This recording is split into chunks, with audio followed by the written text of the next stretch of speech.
আমি বলছি কোন শুয়োরের বাচ্চা যেন খাইতে না যায়, ওখানে যতক্ষণ যাবে যেন চেষ্টা করে দেশের কথা, ভিন্ন দেশের কথা বলতে।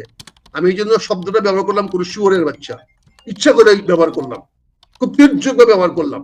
যারা যাচ্ছেন তারা দেশের কথা মনে রাখবেন, দেশের জন্য বিভিন্ন বিদেশিদের সঙ্গে কথা বলে কিভাবে আমার সাহায্য দরকার নাই, আমি তাদেরকে কি সাহায্য করতে পারি, আমি জাপানকে কি সাহায্য করতে পারি, কোরিয়ানে কি সাহায্য আসতে পারি, আবুধাবির কি সাহায্য আসতে পারি, ইজিপ্টের কি সাহায্য আসতে পারি, সৌদি আরবে কি সাহায্য আসতে পারি, সেই বিষয়গুলো আমার নেতারাকে বলবেন।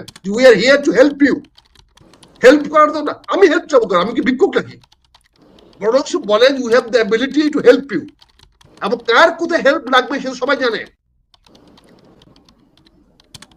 আসসালামু আলাইকুম, আপনাদের সাথে আমি আতিক রহমান পূর্ণিয়া। আমাদের নিয়মিত সমসাময়িক বিষয়ের উপর আলোচনায় আজকে আমাদের অতিথি বেশ বরেণ্য মানুষ, একজন বয়োজ্যেষ্ঠ রাজনীতিবিদ, রাজনৈতিক বিশ্লেষক জনাব মেজর আখতারুজ্জামান রঞ্জন। আমাদের দর্শকদের পক্ষ থেকে সালাম জানাচ্ছি রঞ্জন ভাই, আপনাকে অনেক অনেক শুভেচ্ছা এবং স্বাগতম, সালাম রইল। আমি রঞ্জন ভাই আজকের আলোচনার সূত্রপাত করতে চাই। আজকে বেশ কয়েকটা ঘটনা খুব মানুষ আগ্রহ নিয়ে তাকিয়ে আছে। আপনি জানেন যে জাতিসংঘ সাধারণ অধিবেশনে যোগ দিতে এই আর কয়েক ঘন্টা বাদেই বাংলাদেশের প্রধান উপদেষ্টা যাচ্ছেন, তার সঙ্গে বিএনপির মহাসচিব মির্জা ফখরুল ইসলাম আলমগীরের থাকা, এবং এখন পর্যন্ত কিছুক্ষণ আগ পর্যন্ত ছিল যে জামাতের নায়েবে আমির আবু মোহাম্মদ তাহের এবং এনসিপির আক্তার সদস্য সচিব আক্তার হোসেন, তাদের থাকা কথা। শেষ পর্যন্ত জানা গেল যে আরো দুজন জয়েন করেছেন। জামাতের একজন, তিনি অলরেডি আমেরিকায় আছেন, এবং সেই সাথে তাসলিম যারা এনসিপি তারা জয়েন করেছেন। মানুষের মধ্যে নানান আগ্রহ, তার মেইনস্ট্রিম পত্র পত্রিকাও রিপোর্ট করছে যে এই ট্যুরটা কি বিশেষ কোনো ইঙ্গিত বহন করছে। কেউ বলছেন যে আওয়ামী লীগ সাংঘাতিক কিছু করবে আমেরিকাতে, সেটার জন্য প্রোটেকশন হিসেবে নেতারা যাচ্ছেন। কেউ বলছেন যে না, ওখানে ডক্টর ইউনূস বাংলাদেশে একটা ঐক্য আছে এটা দেখাতে চাচ্ছেন। কেউ বলছেন যে তারও বাইরে আমেরিকা যেসব বাংলাদেশে ইন্টারেস্ট আছে সেগুলো নিয়ে কোনো নেগোসিয়েশন হবে। আপনার পর্যালোচনা একটু দর্শকদের জন্য জানতে চাই, মেজর আখতারুজ্জামান রঞ্জন। ধন্যবাদ পুনিয়ান, আসসালামু আলাইকুম আপনাকে, আপনার মাধ্যমে আপনার অগণ দর্শকদেরকে আমার সালাম, আসসালামু আলাইকুম। যে যেখানে আছেন ভালো থাকবেন, সুখে থাকবেন, শান্তিতে থাকবেন, সবচেয়ে বড় কথা হলো নিরাপদে থাকবেন। এটা কিন্তু একটা ভালো লক্ষণ, আমি এটাকে খুব ইতিবাচক ভাবে দেখি। ডক্টর ইউনূস সাহেব যখন জাতিসংঘে যাচ্ছেন, যদিও আমি ব্যক্তিগত মনে করি এই সময় যাওয়ার দরকার ছিল না, এখানে গিয়ে বক্তৃতা দেওয়ার কিছুই নাই। এটা আমাদের পার্মানেন্ট রেসিডেন্ট যে আছেন উনি দিতে পারতেন, বা স্থায়ী প্রতিনিধি দিতে পারতেন। এখানে আমার সরকারের পক্ষ থেকে বলারও কিছু নাই, ওখানে দেখানোর কিছু নাই, এবং আমরা খুব একটা প্রাসঙ্গিকও না। এই বছরের যে সমাবেশটা হচ্ছে এটা প্রতি বছরে হয়, কিন্তু এই বছরে আমরা খুব প্রাসঙ্গিক না। কারণ আপনি জানেন ইতিমধ্যে অনেকগুলো কাজ দ্রুত ঘটে গেছে, যে অলরেডি আমার ফিলিস্তিনকে স্বীকৃতি দেওয়া হয়েছে, হামাসকে বাদ দিয়ে, এখন যেটা হামাস আয় করতে পারে নাই, বাদ দিয়ে ফিলিস্তিনকে দিয়েছে। সৌদি আরব, পাকিস্তান একটা যৌথ মিলিটারি মহড়া করেছে। ইতিমধ্যে চীন, রাশিয়া, ব্রাজিল, ইন্ডিয়া তারা একজোট হয়েছে। সবকিছু মিলে পৃথিবী একটা নতুন পোলারাইজেশন হচ্ছে। সেই পোলারাইজেশনে বাংলাদেশ খুব একটা প্রাসঙ্গিক হবে না জাতিসংঘের এখানে। তারপরেও যেহেতু যাচ্ছেন উনি, যেহেতু যাচ্ছেন প্রায় 10 দিনের 12 দিনের একটা ট্যুরে, আমি মনে করি এটা খুব ইতিবাচক। উনি ওনার সমমনা সকল রাজনৈতিক দল থেকে নিয়ে যাচ্ছেন, যারা আওয়ামী লীগ বিরোধী এবং আগেকার ফ্যাসিস্ট সরকারের বিরোধী, তার সবাইকে নিয়ে যাচ্ছেন। এবং এটা যদি আরো 5-7 জনকে বাড়ানো যেত, যেমন ইসলামী ঐক্য জোট ছিল, এবি পার্টি ছিল, আরো অন্যান্য সব রাজনৈতিক দল, প্রায় যদি 23টা রাজনৈতিক দল যাদেরকে নিয়ে উনি আলোচনায় বসেছেন, তাদের সবাইকে যদি একজনকে নিয়ে যেতেন, এটা একটা ভালো জিনিস হতো। আমাদের নেতারাও তো নিউ ইয়র্কে দেখে আসতো জাতিসংঘ কিভাবে কাজ করে এবং জাতিসংঘের মিটিং গুলা কিভাবে হয়। তারা যদি 3-4 দিন থেকে কয়েকটা সেশন অংশগ্রহণ করতো, তাহলে তাদের অনেক ধারণা হইতো। কারণ আমি তো প্রায় ধরুন 92 সনে গিয়েছিলাম, তাও সরকারি সফরে না, বেসরকারি ভাবে গিয়েছিলাম আমেরিকাতে। তখন সেখানে কর্নেল মুস্তাফি ছিলেন পররাষ্ট্রমন্ত্রী, তিনি আমাকে এন্ডোর্সমেন্ট করে দিয়েছেন। আমি সরকারি টাকা দিয়েও যাইনি, সরকারি কোনো অর্থ নিয়েও যায়নি, আমি ব্যক্তিগত সফরে গিয়েছিলাম। সেখানে পরে আমাকে একটা ক্রেডেনশিয়াল দেওয়া হয়েছিল, সেই ক্রেডেনশিয়াল নিয়ে জাতিসংঘে ছিলাম আমি প্রায় 7 দিন। আমি প্রতিদিন সকাল বিকাল 3টা সেশন হয় মোটামুটি। আমি সবগুলোতে অংশগ্রহণ করতাম, প্রতিদিনই যাইতাম, প্রায় একটা পরিচিত হয়ে গেছিল এখন সবার সঙ্গে। ভালো, খুব সুন্দর পরিবেশ, বিশ্ব রাজনীতি থেকে একদম মানে হিমালয় থেকে দেখার মতো অবস্থা।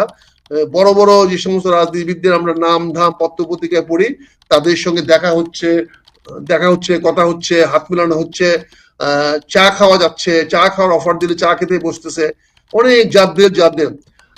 তখন যে সমস্ত আমেরিকান ছিল তাদের সঙ্গে কথা বলার সুযোগ হয়েছে। এটা একটা ভালো প্ল্যাটফর্ম। আমি মনে করি ডক্টর ইউনূস সাহেব যে ইনিশিয়েটিভ নিয়েছেন এটা খুব ইতিবাচক, এবং সেখানে এখনো 2 দিন সময় আছে, যদি সম্ভব হয় আরো কিছু লোককে নিয়ে গেলে ভালো হয়। গেলে অ্যাটলিস্ট তাদেরও তো একটা দৃষ্টিভঙ্গিটা পরিবর্তন হবে, বিশ্বটা দেখবে, জাতিসংঘ কিভাবে কাজ করে সেটা দেখবে, অনেক দেশি বিদেশিরা রাজনীতিবিদদের সঙ্গে দেখা হবে, বিশ্ব বড় লোকের সঙ্গে দেখা হবে, তারা কিভাবে চলে, কিভাবে কথা বলে, তাদের বক্তব্যগুলো কিভাবে হয়, এবং জাতিসংঘের বক্তব্যগুলো কিভাবে হয়, তখন একটা স্পিচ কেমনে আর্টিকুলেট করে, কি পয়েন্টে তারা কথা বলে, কিভাবে কথা বলে, এগুলা দেখলে অনেকটা ভালো। তারপর আমি বলবো ঠিক আছে, আমি সবকিছু সফলতা কামনা করি, আমি সবকিছু থেকে ইতিবাচক ভাবে দেখি। ডক্টর ইউনূস যাচ্ছেন একটু পরে, উনি নিয়ে যাক, এনসিপি ছেলেদেরকে নিয়ে যাচ্ছেন, এদেরকে আরো বেশি করে নিতে পারতেন, অসুবিধা কি আছে? আমাদের তো এমনিও তো আমাদের বড় বড় সাহেবরা যখন যায় পুরো প্লেন ভরে যায়, আগে তো আমরা দেখছি 150-200 লোক নিয়েও গেছে, পুরো প্লেনটা চার্টার্ড করে নিয়ে যায়। এখনো বিমানটা চার্টার্ড করে নিয়ে যাবেন, ওই বিমানটাই যাবেন, বাংলাদেশের বিমানটা যাবেন, অর্ধেকটা তো খালি করে দিয়া বিছনাপত্র লাগানো হবে। কারণ যারা উপরে 5-7 জন যারা যাবেন, 5-7 জন না, বিশেষ করে 3-4 জনকে একদম বিছনা পাইতা, যেমন প্রধান উপদেষ্টা, তারপরে যেমন ধরেন পররাষ্ট্রমন্ত্রী, ওনার সঙ্গে যে প্রধানমন্ত্রীর সচিবালয়ে যে সমস্ত লোকগুলা যাবেন উপদেষ্টার, এদের জন্য তো একদম পুরা বিছনা পাতানো হবে, বিছনা পাতিয়ে, চেয়ার টেবিল না, বিছনা পাতিয়ে চেয়ার টেবিল দিয়ে তারা যাবেন, পুরা বিজনেস ক্লাসটা ফার্স্ট ক্লাসটা নিয়ে খালি করে দিয়ে যাবে। বাকিগুলো যদি এরকম করে চলে যেতে দেওয়া যেত, ভালো ভালো সিট দিয়ে চলে যেত, ওখান থেকে গিয়ে 5-7 দিন তোকে বলে ঘুমাইতো, বা এয়ারপোর্ট থেকে বা ওই শর্ট ট্রিপ টুপ দিয়ে আবার আসার সময় নিয়ে আসতো, এটা খারাপ হতো না। এটা আমার মনে হয় না এটা নেতিবাচক ভাবে দেখার কিছু আছে। এবং জাতিসংঘ আপনি আপনার নিজের যে উদাহরণটা দিলেন যে আপনি নিজের খরচে গিয়েছিলেন একবার, এই যে যাচ্ছে ধরেন তাসনিম যারা বা এই পরে যাদেরকে যোগ করা হয়েছে, মানে রাষ্ট্রের খরচে তারা যাবেন জাতিসংঘ অধিবেশন, তারা বিএনপির মতো দল বা এই হাই প্রোফাইল নেতাগুলা তারা দেখতে যাবেন, ডক্টর মোহাম্মদ ইউনূসের সঙ্গে এই ট্যুরে যাওয়ার মহত্ব কি? মানে তিনি সাইডলাইনে যে আলোচনাগুলো হচ্ছে, তিনি কি তাহলে আওয়ামী লীগের ব্যাকআপ হিসাবে নিচ্ছেন, নাকি অন্য কিছু আছে, হেতু আছে? মানে শুধুই কি আপনি যে সভা চলে দেখছেন, মানুষ কি এটা বিশ্বাস করবে যে না ঠিক আছে আমাদের রাজনীতি নিয়ে বর্ণনা করলেন? আমি তো তাসলিম জারাদের মতো এরকম উদীয়মান নেতাদেরকে আরো ডজন খানেক নেওয়ার পক্ষে। তারা ওখানে গিয়ে দেখো, প্র্যাকটিস করুক, শিখুক, এবং ওখানে সাইডে অনেক টক করা, আলোচনা করা জায়গা আছে। আপনি ইচ্ছা করলে যে কোনো রাষ্ট্রের সঙ্গে সাইড টক করতে পারেন। ওখানে যদি তারা গিয়ে সাইড টকও করে, এটাও দেশের জন্য ভালো আসবে। ইকোনমিক্যাল গ্রোথ হতে পারে, এডুকেশন গ্রোথ হতে পারে, কালচারাল এক্সচেঞ্জ হতে পারে, সাংস্কৃতিক ভাব প্রণয়ন হতে পারে, ইয়ত এক্সচেঞ্জ হতে পারে। এই ধরনের অনেক ধরনের ফোরাম আছে, ওই সময় হয়, প্রচুর ফোরাম হয়, যে ফোরামে বসে আমাদের নেতারা বিভিন্ন ফোরামে কথা বলতে পারে। এমনকি আমার মৌলানা সাহেবরা যারা যাবেন, তারাও বিশ্বের মুসলিম উম্মাদের সঙ্গে, মুসলিম বড় বড় ডোমিনেট কান্ট্রিগুলোর সঙ্গে কথা বলতে পারবে, যেমন আরবের সৌদি আরবের কথা বলতে পারবে, আলজেরিয়ার সঙ্গে কথা বলতে পারবে, মিশরের সঙ্গে কথা বলতে পারবে, ইন্দোনেশিয়াদের সঙ্গে কথা বলতে পারবে, মালয়েশিয়ার সঙ্গে কথা বলতে পারবে। এরকম অনেক ইনফর্মালি অনেক রাষ্ট্রপ্রধান এবং অনেক বড় বড় প্রভাবশালী নেতাদের সঙ্গে কথা বলা সম্ভব। চীনের সঙ্গে কথা বলতে পারবে, ব্রাজিলের সঙ্গে কথা বলতে পারবে, এবং আমেরিকানও অনেকের সঙ্গে কথা বলা যায়। এটা কিন্তু একটা সুন্দর প্ল্যাটফর্ম, যারা জান নাই, যারা দেখেন নাই, তারা বুঝবেন না, এটা বিশাল ইজ ইট ট্রু প্র্যাকটিক্যাল যে বাংলাদেশে যারা যাচ্ছেন এখন ডক্টর ইউনূসের সঙ্গে তারা এইসব বয়ে আনবেন, আমাদের দেশের জন্য অর্জন করে আনবেন? আপনি কি সেটা বিশ্বাস করেন? বাংলাদেশের মানুষের কোথায় যেন বিশ্বাস করতে খটকা লাগে। জানি না, কিন্তু আমি যে প্ল্যাটফর্মটা দেখে আসছি, আমি যে গ্যালারি গুলা দেখে আসছি, ওখানের যে হল রুম গুলা দেখে আসছি, ক্যান্টিন গুলা, চার রুম গুলা, বিভিন্ন জায়গায় বসার জায়গা, কফি শপ, সব জায়গায় মানে একটা খোলা মাঠের মতো, যেখানে খুশি বসতে পারেন, যাকে খুশি হ্যালো বলেন, hello I am from Bangladesh, can I talk to you? Nobody will say no, I not talk to you. যদি খুব বিজি থাকে, can you give me 1 minute time? So can I talk to after 5 minutes? এবং আমি দেখছি 5 minutes পরে that gentleman will come back to you and say, oh yes sir, কথা বলেন। It's a very good platform. এটা কি করেন imagine, জাতিসংঘের এই প্ল্যাটফর্মটা কত যে ওয়াইড, কত যে বড় মাপের, এটা আপনি ভাবতে পারবেন না। এখানে অনেক কিছু করা সম্ভব, ভালো কাজ করা সম্ভব, মন্দ কাজ করা সম্ভব, ষড়যন্ত্র করা সম্ভব। ডক্টর ইউনূস সাহেব এই দৃষ্টিভঙ্গিতে নিয়ে যাচ্ছেন, আমি মনে করি উনি পজিটিভ দৃষ্টিভঙ্গি নিয়ে যাচ্ছেন, যেহেতু উনার রাজনীতি কোনো উচ্চাসা নাই, তিনি যেহেতু ডিটারমাইন্ড হয়ে গেছেন, স্থির সিদ্ধান্ত নিয়ে নিয়েছেন যে ফেব্রুয়ারিতে নির্বাচন উনি করাবেন, এবং আজকের পর্যন্ত ওনার যত বাচন ভঙ্গি বা কথাবার্তা দেখছি যে নির্বাচনের ব্যাপারে উনি স্থির প্রতিজ্ঞ। কাজে যেহেতু উনার পরবর্তী কোনো উচ্চাকাঙ্ক্ষা নাই, ফলে আমি পুরাটা ইতিবাচক দেখতে চাই যে উনি একটা লিডারশিপ দেওয়ার চেষ্টা করছেন, যে আমি একটা প্রজন্মকে তৈরি করে দিয়ে যাই, আমি আরো কিছু নেতাদেরকে নিয়ে যাই, নতুন একটা ডাইমেনশন শুরু করি, নতুন একটা বন্দোবস্ত তৈরি করি, যে বন্দোবস্তটা মানুষকে কাছে নিয়ে আসবে, সকল রাজনৈতিক দলগুলোকে কোনো না কোনো একটা জায়গায় কাছে আসার সুযোগ হবে। আমি এটাকে ভাই যত কিছু বলেন আমি 100% ইতিবাচক দেখতে চাই, এর মধ্যে আমি কোন রকম বার্ডস এন্ড ইফস আমি দেখতে চাই না, কারণ এটা আমাদের হীন মানসিকতা, সবকিছুতে বার্ড দেখা, সবকিছুতে ইফ দেখা, সবকিছুকেই অন্য চোখে দেখা, এটা আমাদের এক ধরনের হীনমনতা। আমি এটাকে অত্যন্ত উদার চোখে, অত্যন্ত পজিটিভ হয়েছে, ইতিবাচক দেখতে চাই, এবং এই জন্য আমি ডক্টর ইউনূস সাহেবকে ধন্যবাদ জানাতে চাই। আমার ওনার সঙ্গে আমাদের মহাসচিব যাচ্ছেন, এটা একটা উদারতার পরিচয়, আমি তাকে ধন্যবাদ জানাই, সাধুবাদ জানাই যে উনি ওই একটি জাতীয় সফরে যাওয়ার মতো বা ডক্টর ইউনূসের কাছে থেকে তার সঙ্গে আলাপ আলোচনা করার যে সুযোগটা পেয়েছেন, এটা জাতির জন্য, দেশের জন্য, আমাদের দলের জন্য উনি ইতিবাচক ভাবে ফলাফল নিয়ে আসতে পারেন বলে আমি মনে করি। যেহেতু আপনার পর্যবেক্ষণ জানতে বসেছি, আমি কিছু আরো বলবো না, কিন্তু একটা জায়গায় শুধু আপনাকে জিজ্ঞেস করি যে আপনি যেহেতু বলছেন যে ওখানে গেলে অনেক কিছু জানার বোঝার আছে, ওয়ার্ল্ডের অন্যান্য দেশ কি এরকম বিশাল বহর প্রতিনিধি ইয়াং পলিটিশিয়ান বা অন্যান্য পলিটিশিয়ানদেরকে নিয়ে যায় যে দেখো যারা রাষ্ট্রপ্রধানরা আছে তারা কি সেটা করে?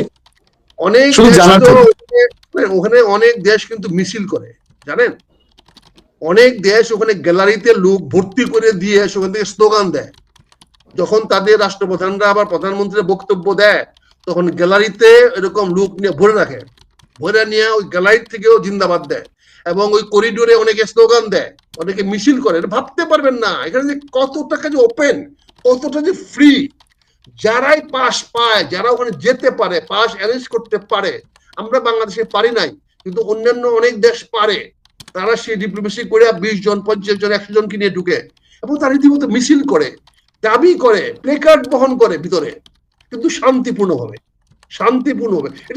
এটা আপনি না দেখলে, না বুঝলে এটা বুঝবেন না, এটা কিভাবে প্রয়োগ করবেন সেটা হলো ব্যাপার।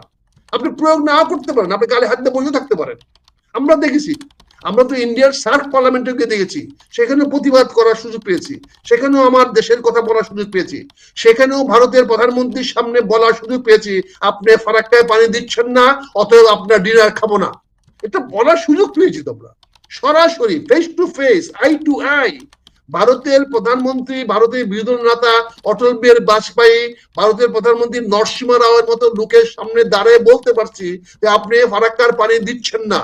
বেঙ্কটরামের মতো রাষ্ট্রপতির সামনে দাঁড়িয়ে বলতে পারছি আপনার ভারত আমাদেরকে পানি দিচ্ছে না, অতএব আমি আগামীকালকে আপনি যে ডিনার দাওয়াত দিয়েছেন আমাকে বাংলাদেশ ডেলিগেশন সহ, সেই ডিনারে আমি যাব না, দ্যাট ইজ মাই প্রোটেস্ট। আমি সেটা ব্যবহার করেছি, আমি সেই সুযোগটা সদ্ব্যবহার করেছি। আমি মনে করি বেঙ্কটরামের সঙ্গে দেখা করে, নরসিংহের সঙ্গে দেখা করে, অটল বিহারীর সঙ্গে দেখা করে আমার কিছু বলার নাই, কিন্তু আমি যেটা বলতে পেরেছি, স্পষ্ট বলতে পেরেছি, সেটা হচ্ছে আমি আমার দেশের কথা বলছি, পানির কথা বলেছি। একইভাবে আমি যখন জাতিসংঘে আমি আমার সৌদি ফরেন মিনিস্টার দেখা হয়েছিল, ঠিক তার পিছনে ছিটে আমি ছিলাম।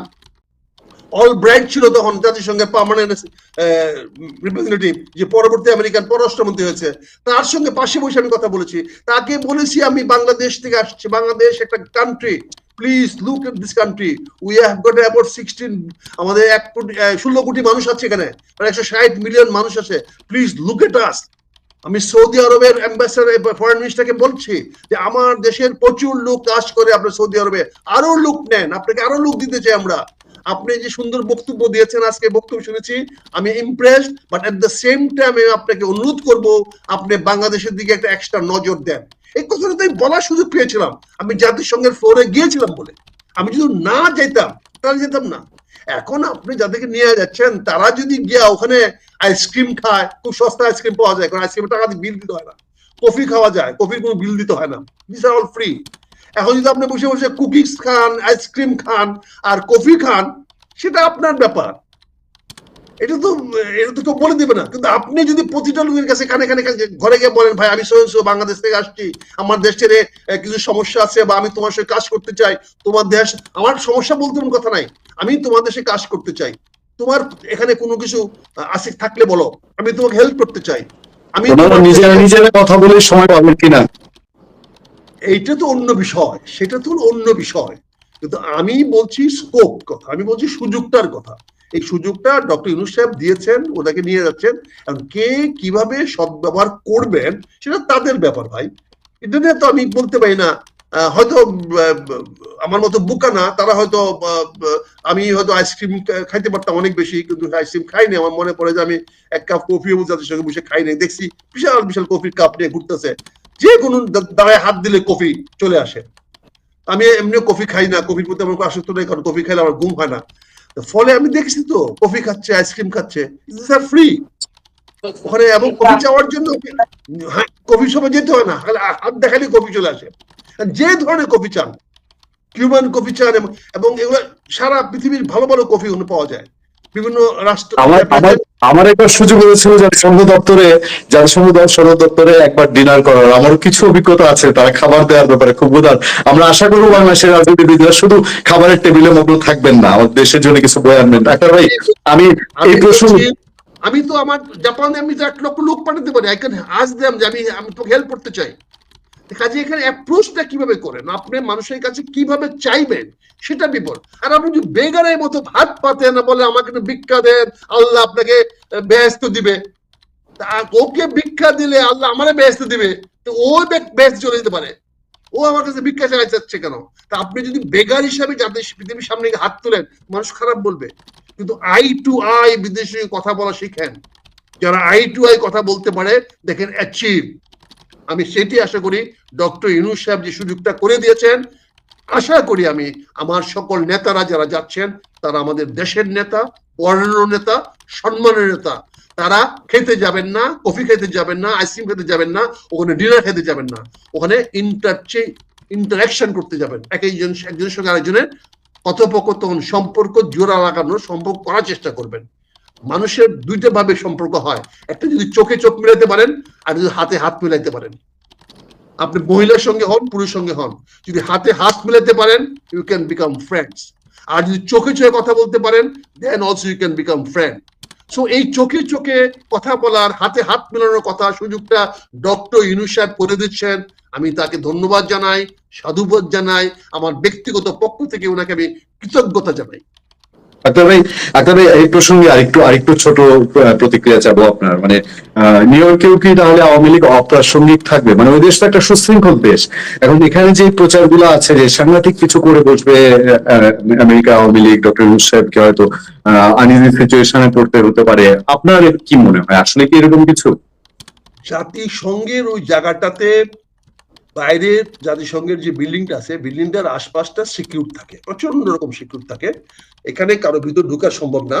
তবে যেখানে হোটেল থাকে, যারা যেসব হোটেল থাকে, এই হোটেলগুলোর সামনে কিছু প্রদর্শন করা যায়, ওখানে প্রদর্শন করতে দেয়, একটা মিছিল করতে দেয় বা প্রতিবাদ করতে দেয়, প্লেকার্ড বহন করতে দেয়, লিমিটেড, কিন্তু মানে এক্সট্রিম কিছু করতে দেয় না। এক্সট্রিম কিছু করতে গেলে পেদানি খাইতে হবে। এই আমাদের মতো উদার পুলিশ না, আমাদের মতো তো রাইফেল থেকে ফুল বাইরে না, ওখান থেকে যেটা বাইর হয় ওই সরাসরি বুলেটই বাইর হয়, বুঝছেন না? আজ ওখানে পেদানি দেওয়ার জন্য ওস্তাদ, এবং ওদের যে লাঠিটা, স্টিকটা ব্যবহার করার জন্য দে আর সো ট্রেন, তারা একটা দিলে পরে মোটামুটি মাসখানেক আপনাকে একটু আরামে ঘুমাইতে হবে, ঘুমাইতে পারবেন না, কিন্তু বিছানায় শুয়ে থাকতে হবে। কাজে ওইটা করবে। এবং হ্যাঁ, প্রতিবাদের যতগুলো শৃঙ্খলার মধ্যে, ডিসিপ্লিনের মধ্যে প্রতিবাদ করা, সেটা করতে পারবে, এবং সেটা আওয়ামী লীগ যে করবে এতে আমার কোনো সন্দেহ নাই।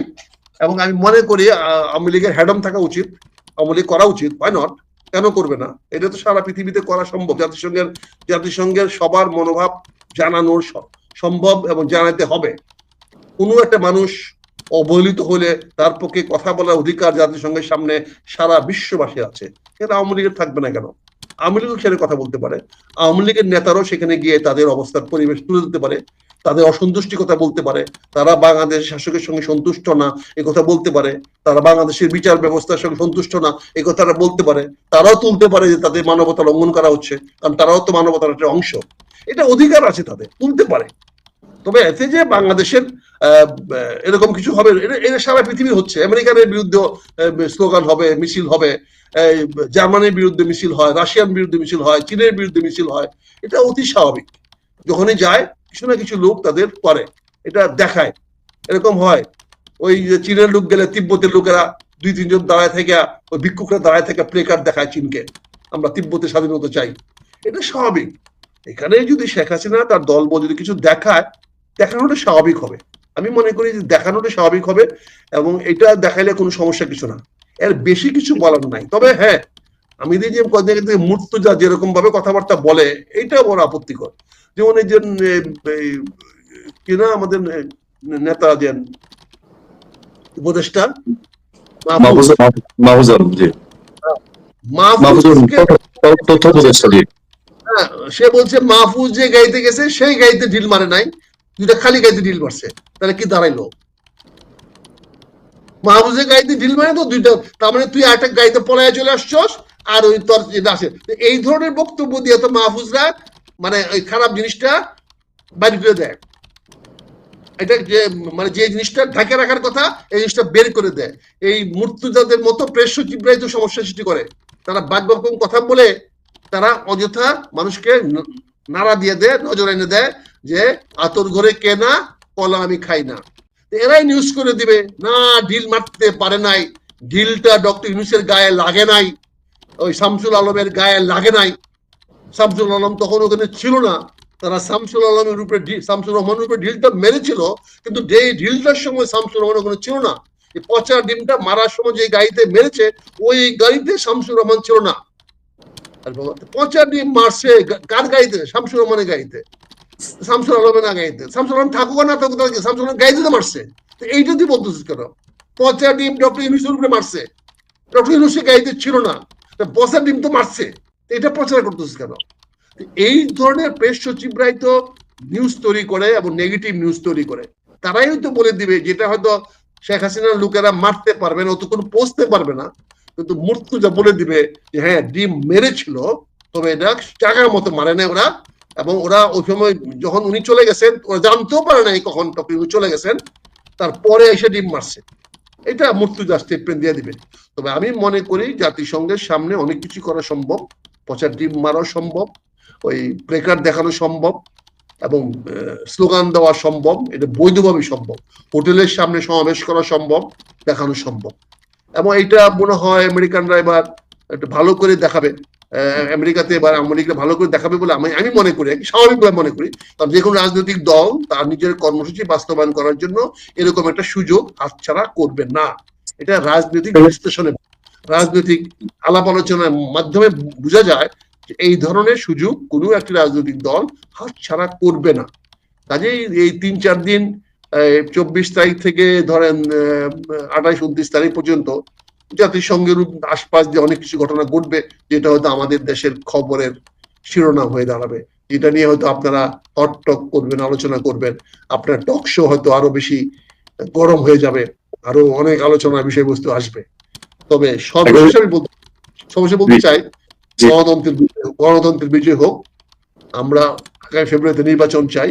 এই নির্বাচনটা কে ব্যাহত করলো না করলো আই ডোন্ট কেয়ার। নির্বাচন সময় মতো হবে, ডক্টর ইউনূস নির্বাচন সময় মতো দিবেন।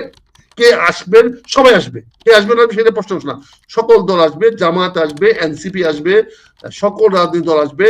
আওয়ামী লীগকে আসতে দেওয়া হবে না, জাতীয় পার্টিকে আসতে দেওয়া হবে না। এটা হলো তাদের কাজে আসার সুযোগ নাই, আসার প্রশ্ন নাই। কিন্তু এছাড়া বাকি সবাই আসবে। আমরা একটা সুষ্ঠু নির্বাচন অপেক্ষা করছি। ডক্টর ইউনূস কমিটেড, উনি দৃঢ়চিত্তে বলেছেন, দৃঢ় প্রতিজ্ঞ নির্বাচন সুষ্ঠু করাবেন। আশা করি আমেরিকাতে আসার পরে উনি অক্টোবরের প্রথম সপ্তাহে সিদ্ধান্ত নেবেন উনি অক্টোবর মাসটা পর্যন্ত পুরাই থাকবেন না নভেম্বরের 30 তারিখ পর্যন্ত অপেক্ষা করবেন তত্ত্বাবধায়ক সরকার গঠন করার জন্য। তবে সম্ভাবনা প্রচুর যে 30শে অক্টোবরের মধ্যে তিনি হয়তো অন্তর্বর্তীকালীন সরকারকে পরিবর্তন করে নির্বাচনকালীন সরকার বা তত্ত্বাবধায়ক সরকার গঠন করতে পারে। সেই সরকারে তিনি থাকবেন কি থাকবেন না এটা আমি এখনো শিওর না।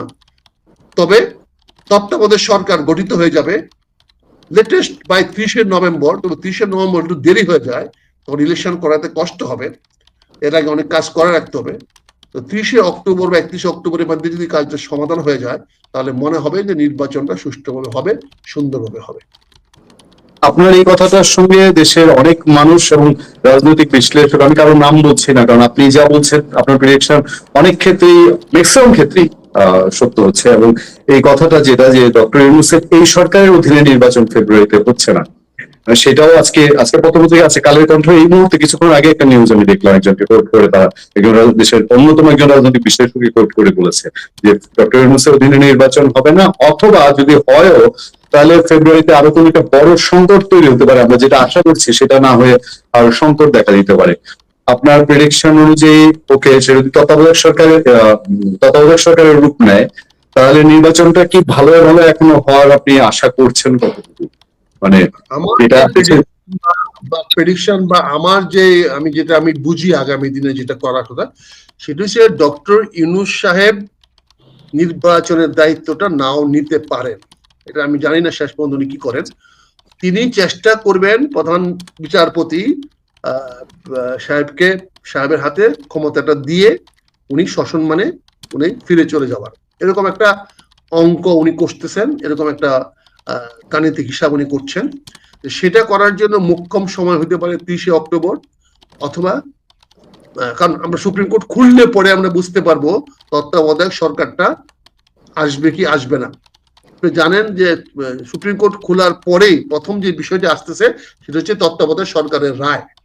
তত্ত্বাবধায়ক সরকারের মামলাটা উনি তুলবেন, সে মামলাটাতে যদি রায় হয়ে যায় হ্যাঁ তত্ত্বাবধায়ক সরকার পূর্ণ বহাল করা হলো, এখন তো পার্লামেন্ট নাই, হাইকোর্টের রায়টা হওয়ার সঙ্গে সঙ্গে হয়তো একটা অর্ডিন্যান্স জারি করে এটাকে কার্যকর করে ফেলা হবে, সংবিধানে এক্সট্রাঅর্ডিনারি মেজার হিসাবে নিয়ে নেওয়া হয়। সেই ক্ষেত্রে হয়তো অক্টোবরের মধ্যে করে দিবে, আর না হলে হয়তো এই হইতে পারে যে তিনি হয়তো প্রধান বিচারপতিকে বুঝাবেন বা তাদের সঙ্গে আন্ডারস্ট্যান্ডিং হবে যে আপনি যেহেতু 26শে ডিসেম্বরে আপনার চাকরির মেয়াদ শেষ হবে, আপনি 26শে মেয়াদ পর্যন্ত চাকরি করেন, কিন্তু 27শে ডিসেম্বরে আপনাকে আমরা তত্ত্বাবধায়ক সরকারের প্রধান বানাবো। কিন্তু এর আগে নির্বাচনে যত কাম কাজগুলো আছে, তফসিল ঘোষণা করা, এই সমস্ত কাজ করা, এই কাজগুলা উনি হয়তো করাইয়া নেবেন। এবং রায়ের মধ্যে হয়তো এমন বলা হবে যে এই রায়টা ডিসেম্বরের 1 তারিখে কার্যকর হবে বা ডিসেম্বর 31 তারিখে কার্যকর হবে। তাহলে এর আগের কার্যক্রমগুলো তখন যেটা করা হবে সেটা অবৈধ হবে না, বেআইনি হবে না, বা বলে দেবে যে এই যে তত্ত্বাবধায়ক সরকার কার্যক্রম 30শে ডিসেম্বর থেকে শুরু হবে। সেই পর্যায়ে এর আগ পর্যন্ত ডক্টর ইউনূস নির্বাচনের সকল প্রস্তুতি নিয়ে রাখতে পারেন, সবকিছু করে রাখতে পারেন, পুলিশ প্রশাসন সবারকে পোস্টিং ট্রেনিং, যেখানে যাকে মূল্যায়ন করার দরকার। এই যে অনেকে বলতেছেন যে একটু আগে সকালবেলা শুনছিলাম আমাদের কি বলে কি সচিব না বলে এটাকে, স্থানীয় সরকার সেক্রেটারি, জনপ্রশাসন সচিব, উনি সকালে বলছেন যে উনি লটারি টটারি করবেন না, উনি এই করবেন, এই নির্বাচনের মধ্যে করবেন না, এগুলো বিকালে উনি লটারি হয়ে গেছেন, উনি নাই, উনাকে লটারিতে পাঠা দিছে ওই কি বলে প্ল্যানিং কমিশনে। উনি হলো প্রশাসন দেখবে, উনি প্ল্যানিং কমিশনে, প্ল্যানিং এর উনি কি বুঝবে? প্ল্যানিং দরকার হলো যে যার চিন্তা কাজ করে, ক্রিয়াশীল, যে কর্ম নিয়ে ব্যস্ত, এ তো আর চিন্তা করতে পারবে না।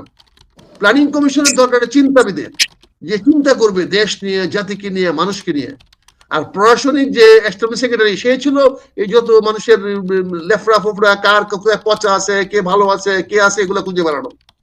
তাকে প্ল্যানিং কমিশনে পাঠিয়ে দিয়েছেন যে মানুষকে এস্টাবলিশমেন্ট করা, মানুষকে লালন পালন করার, যে বা তুমি 1 বছর ভালো কাজ করছো, এখন প্ল্যানিং কমিশনে 1 বছর রেস্ট করে বেতন ভাতা পাও। এই যে রাষ্ট্রের প্রতি অন্যায়গুলা করা হয়, এই যে রাষ্ট্রের অর্থের অপচয় করা হয়, এই যে ক্ষমতার অবহেলা করা হয়, এগুলো তো অন্যায়, এগুলো অন্যায় অন্যায় অন্যায়। এগুলো যারা করেন তারা জঘন্য অন্যায় করছেন, তাদের বিচার হওয়া দরকার ছিল, তাদের বিচার হয় না। এই বিচারগুলো হয় না, বিচারগুলো যেগুলো হয় সেই বিচার তো হবে না। শেখ হাসিনার মামলা দেখতেছি, সেখানে শেখ হাসিনার বিরুদ্ধে এখন পর্যন্ত কোনো অপরাধ দেখি নাই। সবাই খালি বক্তৃতা দিয়ে বেড়াচ্ছেন, শেখ হাসিনা এই করেছিল, শেখ হাসিনা ওই করেছিল, শেখ হাসিনা ওই করেছিল। আজকে দেখলাম আমার ছোট ভাই এনসিবি লোকও বলছে যে আন্দোলন যে হয়েছে এটার সঙ্গে সরকার বা দেশি বা বিদেশি কেউ জড়িত ছিল না। এটার সঙ্গে শেখ হাসিনার বিচারে কি সম্পর্ক রে ভাই? এই স্টেটমেন্টটা সাক্ষী মধ্যে আসবে কেন? এখানে কি কেউ জড়িত ছিল কি ছিল না এটা কেন আসবে? ওইখানে আরো একটা পয়েন্ট আজকে উঠছে আবার নতুন করে, যে শেখ হাসিনা পদত্যাগ করেছিল কি করে নাই, এইটা আবার নতুন করে উঠছে। রাষ্ট্রপক্ষের আসামি পক্ষের আইনজীবী যেটা রাষ্ট্র নিয়োগ করেছে তিনিই বলছে যে শেখ হাসিনা পদত্যাগ করে নাই, এবং আলটিমেটলি কিন্তু এখন পর্যন্ত কোথাও পদত্যাগ পত্র দেখা যায়নি। আমি যে সাক্ষীগুলো শুনলাম, এখন তো টিভিতে শোনা যায়, একটা সাক্ষী তো বলতো এখন পর্যন্ত যে শেখ হাসিনা আমাকে এই কাজটা করতে বলছিল বা আমার সামনে অমুক এই কাজটা করতে বলছিল, যেটা ছিল জঘন্য অপরাধ, যেটা সিআরপিসি এত নম্বরের ধারার পরিপন্থী এবং সেই অনুযায়ী অপরাধ করেছে। এখন বৈষম্য ছাত্র আন্দোলনে দেশি বিদেশিদের হস্তক্ষেপ ছিল কি ছিল না, এটাতে শেখ হাসিনা অপরাধ কি আসবে?